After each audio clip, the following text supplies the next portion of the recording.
Greetings, everyone. This is Eric Glazer, and welcome to Bright Spots in Healthcare, produced by Shared Purpose Connect.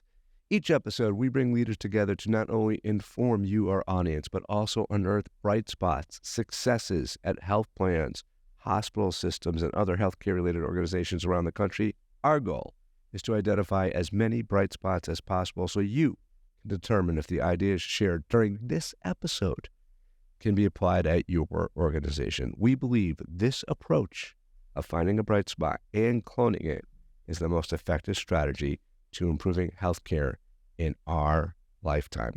Our guest today is Kim Barrus. She's the Director of Clinical Outcomes Management at SelectHealth in Salt Lake City.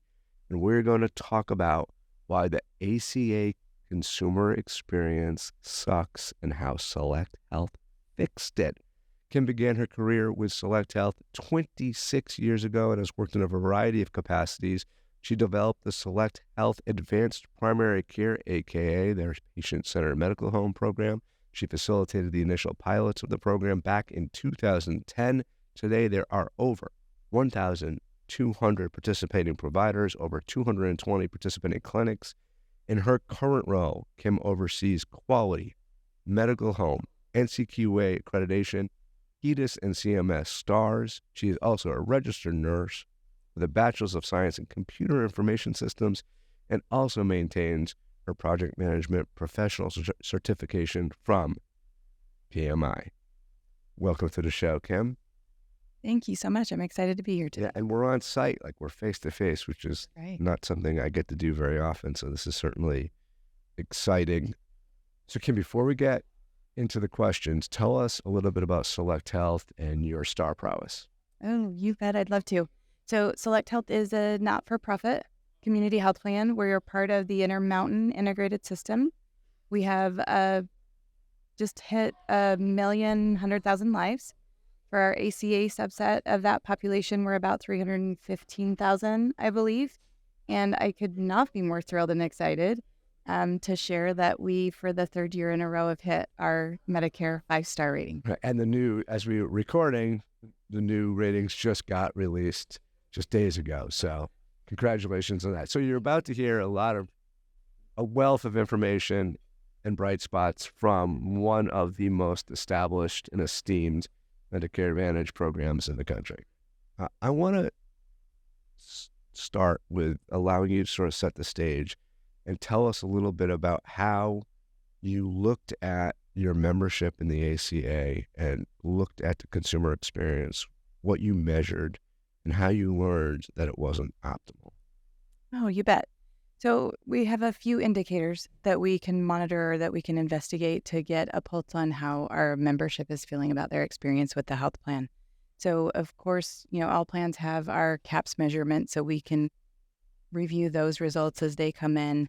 We also have a relationship survey, kind of a pulse survey that we run with our membership throughout the year. So it's not just a one-time event like the CAPS reporting. And then we also will monitor some of the disposition on our operations calls. So the team that takes member calls for questions with benefits or how do I do this or how do I do that, we have a system to keep track of those that may not be the most positive type of call, so we can review them regularly and see if we have trends or if there's issues popping up. Let's go back real fast to the survey, because if the experience for the consumer isn't great, my guess is, and I'm asking, but my assumption would be that engagement with the plan through a survey would be relatively low. So how are you, is that an incorrect assumption? And two, if I am correct, how are you ensuring you're getting a reasonable end to understand you have a pulse on your membership? You bet. Fair question. So the survey that we're doing throughout the year that we call our relationship survey, that survey is going out via email, which tends to have a higher response rate for us, for our members than a phone survey like our CAP surveys are. And it's completely randomized. Every month we're pulling different sets of members into that. So kind of watching those trends over time to see, did we get a really odd sample one month? Does this really seem to be what the disposition is coming back as we run through that cadence every month? We've got a couple of years worth of data now. So initially you're not sure. Is this just the luck of the draw for who responded this month or for a couple of months. But now that we've got a couple of months worth of data, you start to get a sense of, okay, this is probably an issue. And as far as breaking down, okay, you see you have an issue. How do you break down what's causing the issue? Could you get into that? Like why is the consumer scores You bet. not so high? So we try to do our best at a root cause analysis. So because we're running the survey, we get to know who those members are. So we can look based on transactions with the health plan, what kind of claims we have. We'll pull multiple folks from various departments that might either influence an experience or they're actually the ones talking to the members, so that we can do some brainstorming and really try to, plot out that fish diagram of our root cause of what could be the possible contributors and where do we find evidence of any of those, so that we know which ones to really target for this focused initiative to try to improve. So tell us a little bit about, you quantified the problem through the survey. You have a sense that there is a problem. You're now breaking it down step by step. You're identifying steps in the problem. So enlighten us a little bit to where you saw the gaps in the consumer experience, and then we're going to transition to sort of a little bit of your strategy to fix it all. Okay, you bet. So for us, as we looked at the responses we were receiving, we're looking at that member journey through the system.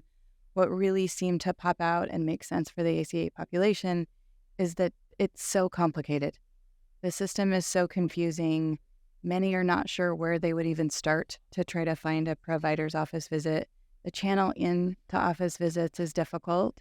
At some places, you've got a phone tree. At some places, you call and they're on break or at lunch. And so just understanding the system, how you're supposed to try to figure out who's on your network, who's available, who might be a good match for you.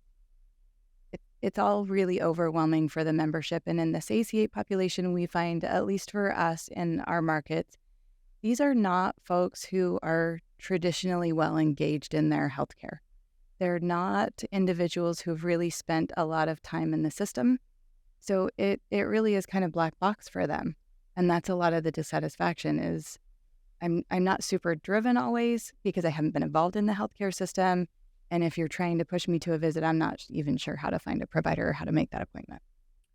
Okay, so it's really enlightening. And my reaction when hearing that is, okay, that does seem like you created, or the ACA creates a complicated experience for consumers, often uneducated consumers or ones that are not terribly adept to the healthcare system, but it also feels like it's a really complicated solution to fix all of that. So could you tell us a little bit about now how you broke down that problem, and then what was the approach or the strategy to go about trying to solve for it? You bet. So, we have an initiative across the plan just with this understanding, after looking at all kinds of populations, not just the ACA, about how complicated healthcare just feels to membership in general. And so across the board, we're looking for ways to simplify the process, make it easier for the members to do the right thing. And so same here for this project. And so what we're trying to do in this initiative to try to help these ACA members have a great experience getting into care, which is wonderful because then they're going to be getting, great preventive care plans and managing chronic conditions. So it's a win-win for both of us, but simplifying that process in the best way possible so that it feels seamless to the member, kind of like a concierge or a handhold process, so they don't have to try to figure out all the widgets and corners and turns and processes to get connected. So tell me a little bit about what you mean by that. So maybe, what do you mean by simplify? Like, how are you specifically simplifying? And maybe give an example. Okay, you bet. So we have a partnership with ReferWell. Actually, they are helping us to simplify that process. We work with them to help them understand our network so that they know which providers are available to these members on our panel. We also prioritize these providers for here's where we feel maybe stronger matches might be for these members, in addition to some of the other criteria you might use, like I'm near where the patient lives and those kinds of things. So we've got, you'd mentioned our patient-centered medical home. Those practices are really more population health focused. which would be great for this population because they're going to kind of wrap their arms around these patients and help make sure that they understand, okay, we've had this visit today, but here's what's coming next, and here's when I need you to check back in. And it's going to be more of a longitudinal kind of an experience. Whole person care at its finest. Yeah. And, help kind of bring them into that healthcare process so that we don't get just a one visit and then we've got to try to go search them again, right? Sure. We want to bring them into the process and keep them in the system. Okay, so tell me, I still want to understand. I understand that you sit down with the third party, in this case, Referral Well. Of course, I know them well. They're a partner of the show. But they're sitting down with you to understand your process. What exactly are they doing to make it more simple for the member? Like, let's take me, for instance. Like, how are they making my life easier? So they've got a great team that's going to reach out to our membership. We provide them, here's the members we're hoping you can help get them connected because we've done that pre-work ahead. They understand our network. They understand where these folks are in relation to our membership. They understand the type of providers. And they're gonna call as more of a service than a transaction. Right? This population's going to be a little bit leery of another activity, another call. Why does my insurance company want to go get a visit? That's not the kind of call we want. We want hey, this is really important for your health.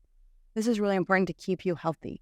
There's a lot of preventive services and things that if we get you in for screenings and these well visits, we're going to find earlier prevent.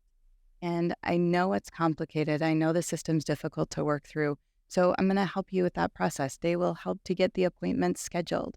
They'll send reminders based on the member's preference. If they want a text or a call to make sure they don't forget that appointment, sometimes they might be scheduled out a bit. And then they're going to follow up to make sure that visit happened. Things happen, schedules change. So they have access to your provider's schedules and they're getting they're hand-holding them and making the appointment for them right there on the phone. Access to the schedules varies depending on how the practice wants to work with Referral, but they are actively making that appointment with the member on the phone. Before they have closed that call, the member has the appointment, they know where they're going, they have the address, they know what provider they're meeting with, and they have shared with Referral how they would like to receive that reminder so that when they get closer to their appointment time, they don't miss it. Are they white labeled and calling us SelectHealth, or is it to your advantage that they're calling us another party? They're calling us SelectHealth. They're a part of our team. Sure.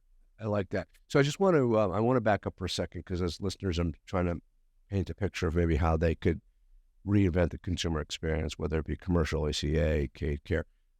You mentioned way back to identify the problem. You needed to look at data and you needed to look at, months of data to confirm you were looking at an actual problem, not just one point in time. Do you do that in-house or did you also use a third party for that? Or is that something that you guys did with your own reporting and analytics team? So for the CAP surveys, we're using our regulatory certified vendor for those results. For the internal surveys, that's something that we're doing in-house. We've got a consumer research team that puts those together. They'll adjust over time. You mentioned a concern about response rate and how many members are coming.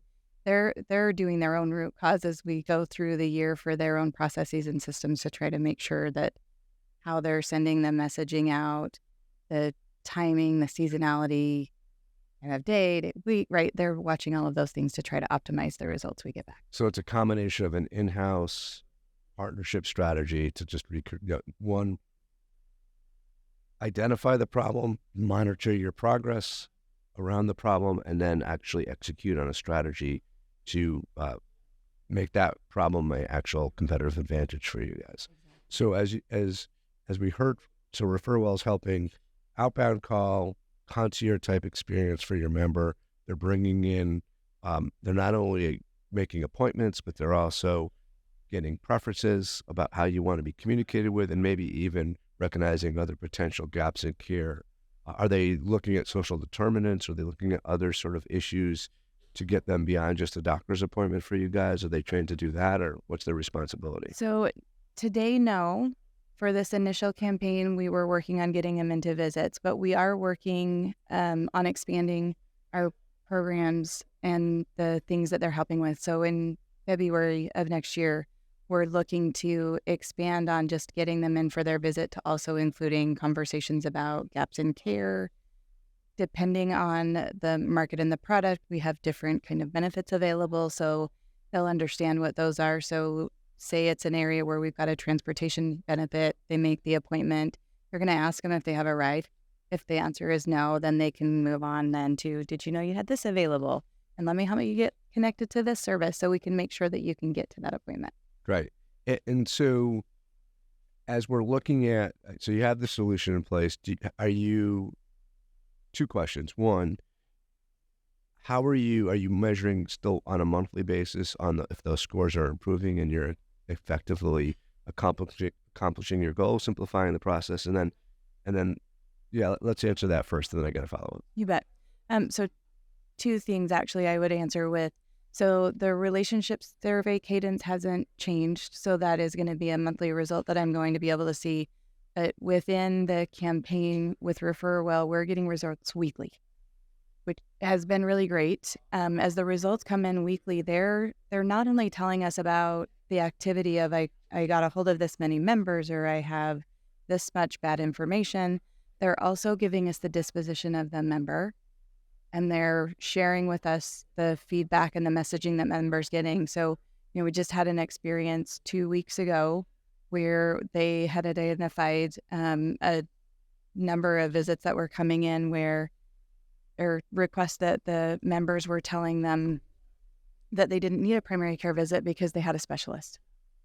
And that allowed us in that 1 week visit, understand that feedback, talked about the concern and how we might change up the messaging for the member and how they might be able to respond to that so that they can help the members understand how really valuable that patient visit is with a primary care provider, even if you have a specialist. They're focused on different areas of your health and different types of follow-up. So it's really important you have that PCP also. So we were able to do that pivot in a week. That's beautiful. Yeah, that's really, so once all the hard work is done and the integration, the process created in the integration is there now, you could take care of issues pretty fast. That's pretty fast. How does, well, let's do this. I think it's a good point in time to just summarize, like if you were going to start this program at another health plan, we'll stay with the ACA population just to keep it really simple for our listeners. What would you do? Like, how would you start? What are some core pillars to the program that you would have to have in place to start another program? Sure. So the thing that we did first, which I think I would repeat, we wanted to make sure that the providers we were going to be reaching out to were going to be available, right? Just because you have a provider and network doesn't mean that they have an open panel and they're accepting patients. So whether this is something you were going to do in-house or you were going to have a partner like ReferWell, you really have to understand your network and availability so that we're not adding to that negative experience where I've surfaced up a provider that then they're going to have to search it someone else because they tried to make an appointment and it didn't work out. So curating that provider network so we really know who's going to be open to appointments, who's going to work well with us in our campaign and our project is really important. We also did a prioritization I had mentioned for ours so that we could try to keep our membership as much as possible in these medical homes because we knew they were going to really work hard to engage them just into healthcare for the long term and not just that transactional visit and they're on their way. And then we did a preemptive strike, I guess I'll call it. We did a warm up with our membership. You've got so many messages. I mean, even myself, I'm skeptical when a number comes up, whether I'm going to answer or not, if I don't know who the caller is. And so we sent out a pre-messaging to our membership to let them know, hey, we've got this service. They're going to be reaching out to you. Here's the value in what they're doing. Did you brand that service in any way? Did you call it like concierge or what did you call it? I'm so sorry. I cannot remember the verbiage on the letter, that's good. But the intent was to make sure, and the language was set up to be, please welcome this call. This is really for you. This is going to be a valuable thing for you. And this is going to simplify this crazy, chaotic healthcare system that if you're brand new into it, I mean, I've been in healthcare for almost 29 years. There are still helps I need getting through the system. So I know for people who haven't been in yet, they're going to need some help. Okay, so number one, I'm going to call it like you curate the network and you looked at two things. One, provider availability first and foremost. And second, you put an emphasis on, because you had the luxury of having a medical home in place from your former job. And so you focused on those providers. So that was number one. Two, you did a preemptive strike where you sent a preview of the program out to the members so that they had a sense of what this was going to be about, and so more likely to take the call. So those are two things. What else? So the other thing that we do in-house for this and any other campaign going out to members, we make sure that the teams who would take incoming calls know what we're doing. So even with a warm-up letter, they get a call, they're skeptical. Often members will call into the customer service line on their card. And they're going to say, is this legit? Is this really something? And that's your customer service team, not the referral well team. Just to be clear. This is ours. They're calling, they've got the number on the card that they trust. They know that's us. And so they'll call to say, is this really something that I should answer? Is this someone I should talk to? So we prep those teams that those calls may be coming, and with the information for how to respond to those questions. Here's the contact information if you didn't catch the number for referral, so that they can reach back out. Okay, so that's three. So you have a call center training, and they're prepared to take inbound calls. Anything else around empathy, scheduling, document sharing, anything like that? What we will do in prep for the February, we'll need to do a lot more sharing about benefit pieces. So that wasn't necessary for this campaign because the visits we were going for are available to all members. So there wasn't a reason to give any criteria for that piece. And then I think, from there we kick off, right? We get those calls going, and then that weekly, I call them huddles. I think they call them check-ins, but it's a short 30 minutes or less. Is that internal or a combination of internal and referral well? Yeah. Mm-hmm. Yep. It's our check-in on the campaign, and they've got a handful of folks on their side. We've got a handful on our side. Sure. So we're talking about disposition, transactions, what we're hearing from providers. If they're struggling with getting some providers engaged, they might let us know. We might then try to reach out to the provider to help with that engagement. We mentioned the issue with members not thinking that they needed a visit, so we can work on kind of tweaking that way. But it's a great way to really quickly be able to pivot. This current campaign, quality improvement process ongoing. Yeah. This current campaign, it's only a month and a half long, right? So these weekly visits and being able to pivot quickly is really important to help. We want this campaign to be successful. Referral Well wants this campaign to be successful. So that close connection at such a timely period really helps us to protect the success at the end of the project, because we can pivot so quickly. So I want to ask you another question, and I don't want this to be necessarily a commercial for Refer Well, but I just want the listeners to understand how this program could be built and executed and why you did what you did. And so is Refer Well's team especially trained in sort of this empathetic outbound calling, or is it just more just man strength and woman strength, leverage for you? Like, why did you not do this in-house? I don't have the resources in-house, so I wouldn't have been able to do this myself. We have worked with, we've got a couple of different resources we've used over time for the outreach. What was a little different about these folks and why we went with them for this campaign, Emily that works with their team refers to them calling as a friend. It's that empathy and I'm a part of your team versus just simply a transaction. I'm working on a quota and I've got to get so many visits scheduled. So there's a certain amount of training around sort of, I don't know if it's motivational interviewing or just empathetic kind of vernacular that is subtle but important to effectively engaging. Okay. So either you have to train your team in-house if you have the bandwidth, or you need to find a really good partner who gets that. Yeah, and then I think the other thing that gives us another lift in the project here is that it's not just a call to schedule the appointment. It's that follow through to make sure the appointment actually happened. And then a subsequent action, if it hasn't, to attempt to get a reschedule. Okay, so let me see if I could summarize everything and tell me if I missed something, because my notes are scribbled here. Usually I'm typing in a computer, which is also pretty scribbled too, but So we have a curated network. We're going to focus on that availability and the medical home docs.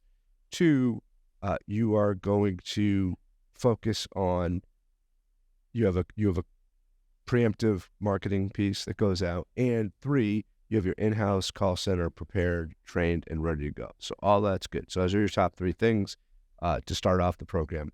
Then we've got this outbound team that is trained on what I would call empathetic conversations to actually make the initial letter become reality. They have access to technology that allows them to schedule with those providers, make those appointments right there while they're on the phone. And then moving forward, they may be able to navigate to other solutions you have to mitigate social driver risks around that member's life, just really putting whole person care into practice. So that's really important. And then I'm trying to think if I missed anything there. And then I guess that's it. Those are your big 4. Did I miss something at the very end that you talked about? So I guess the one last thing that I would throw out there is the close the loop on the data back to the plan. So, and again, not just the transactional, but also the disposition. So we review all of those disposition notes that the group has made, so that So referral makes those notes and then sends them to you and shares them, and that goes into like the EMR or your member file. They come back into our data warehouse, and then we're reviewing those to see if we need to make some kind of follow-up. Sometimes in that conversation, they'll mention some other things that might note a social determinant need or some other kind of follow-up that we may then jump in and reach back out to the member to see if there was something else that we might need to resolve that wasn't included in the project. And when I was stumbling around there, now I remember what I wanted to say. You also have these weekly check-ins. Keep the process going, make sure you're on top of things, because it's a 5-6 week program. Continuous quality improvement process is super critical too. Okay, so I think we have that. Let's. I know we're getting, people probably can hear breakfast is starting here at the conference we're at, so it's getting noisy. The impact's been there, and so the one thing I just want to get some clarity on in case there's any ambiguity. You have the open slots and the providers that have availability, but we don't know on Monday at 1:00 when the member's available to go to an appointment, if the doctor's available. How does that scheduling, matching happen when I'm on the phone with you, you've called me, and I have, I'm busy, I'm trying to make ends meet, and I only have a couple of slots? How do you know exactly where to get me into and see a doctor? You bet. So the group making the calls, our partner, they have been working with the network. So it's not just that we passed off a list and they're calling down a list. They're reaching out to these groups. So they're doing physician-provider engagement. Correct. Okay. Correct. We left that out. That's good. We did. Thank you for catching that. So yes, they're reaching out to the provider network as part of that prep as well, so that we want to make sure we've got provider satisfaction too, right? These are our partners. Sure. And so they're making sure that the provider understands what's happening, that they're open to this scheduling, and how best does that work for you. So they can pivot based on how that provider wants to work on scheduling with them. Now, there are occasions, especially late in the year, when access is getting tighter and tighter, and those visits are harder to get. So we do also have an option for televisits. Sure. If we just can't find a brick and mortar that's going to work with the patient schedule, and it's really important that we get them into the cadence for these annual visits, then they may do a televisit this year. So not only are you getting more bandwidth and leverage from an outsourced partner for the outbound with the members, you're also getting in around provider engagement and building better rapport with your provider members. Okay. And any early results on either provider satisfaction, member satisfaction as you've gone on this journey? Neither. I'm waiting for the results to come back from the team on the Pulse surveys, the more regular surveys. I haven't seen those yet, and I don't have the response rate back yet from the providers. Our campaign is actually still going. Okay. We don't finish until the end of October. Yeah, so we're kind of, 2/3 in? So we will be getting that information. I just don't have it today. What I do have is kind of the connection rates and how many visits they're scheduling, how many have actually closed and completed. And so based on those metrics and previous campaigns, we set up some KPIs ahead to make sure that we had something to monitor against for how we're performing. We are very close to hitting one KPI, but not quite there. All of the other KPIs we have exceeded. And then I've got an additional KPI that I'm loving watching, which is the close the loop that I didn't have from any other group. Can you share just a couple of KPIs that you're bullish on that are Sure. So the connection rate has been really great. So that's if I've got a list of 5,000, how many did I actually get on the phone? They've got an engagement rate for not only did I get them on the phone, but I got to engage in a conversation. It was a meaningful connection.